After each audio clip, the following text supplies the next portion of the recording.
In the world of music journalism, the names don't get much bigger than Rolling Stone magazine co-founder and publisher Jann Wenner.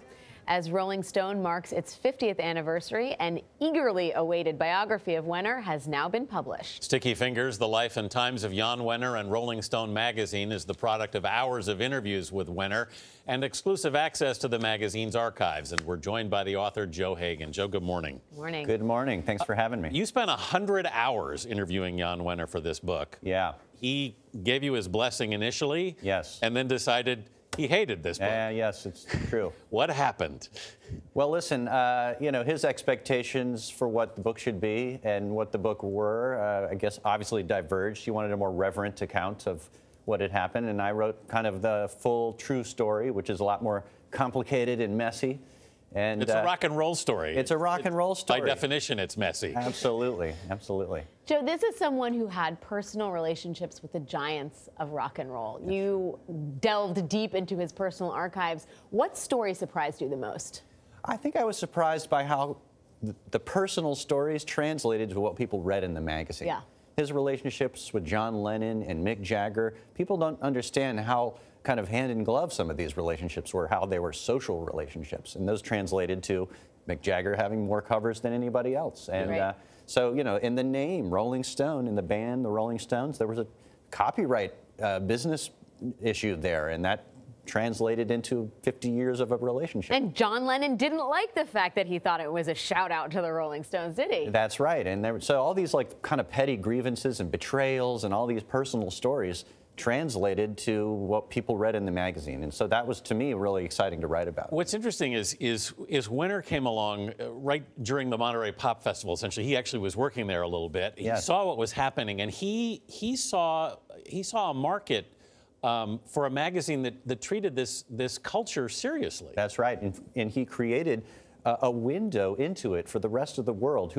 Everybody was fascinated with what was going on in San Francisco, this rock and roll renaissance. And his essential vision was that he knew that this could be taken to the mainstream, that the rock and roll generation was going to take over, and they did. And he tracks it. Rolling Stone tracked the rock and roll generation as they went to Hollywood, to Washington, and for 50 years, they were going to take over until you get to Bill Clinton in the White House, the consummate baby boomer, as Jann was too.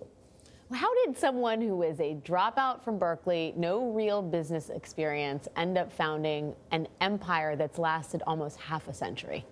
Well, listen, he had a lot of hustle. He was very shrewd. It's an understatement. He was a workaholic, and he was obsessive, all the kind of traits of an entrepreneur. And, entrepreneurs were not common among counterculture world, hippies and a lot of drugs and everything. He was able to kind of survive in that world and guide it and shepherd it and be the gatekeeper of it ultimately. Well, it's interesting because he really wanted, I mean, you point this out in the book, he wanted to take the counterculture mainstream. He wanted to mainstream. He wanted to. He was a mainstream person. He was not a hippie himself. He was a preppy really originally. Yeah. And he was essentially a social climber. He was somebody that wanted to be where there was fame and stardom and money, and he saw that rock and roll was going there. But this seems to be the heart of his objection to your portrayal of him, Joe, which is, I mean, I interviewed him for Sunday Morning, and what he seemed to bristle at the most was that you hold him responsible in part for the growth of the celebrity culture. Right, and I stand by that. And listen, Rolling Stone and People magazine were the two most popular magazines of the 1970s.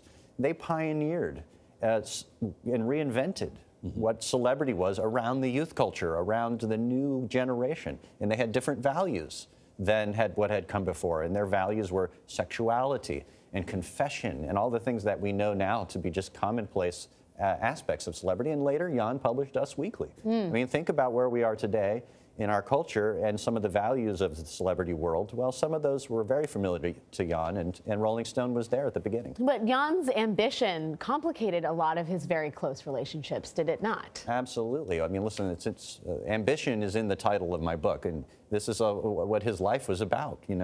He wanted to be at the center of the action wherever it was. And he would have relationships with people like Mick Jagger. And on the one hand, Mick Jagger wants to be on the cover of Rolling Stone, but he might not like the treatment that Jann gives him. And so you're going to have a complicated dance there with all of these major figures. And they needed him, and he needed them. And it was a soap opera, man. The book is Sticky Fingers, The Life and Times of Jann Wenner and Rolling Stone magazine, and it is a fascinating rock. It is a delicious read. It sure is. Joe Hagan, thank you so much for being here. Thanks for having me.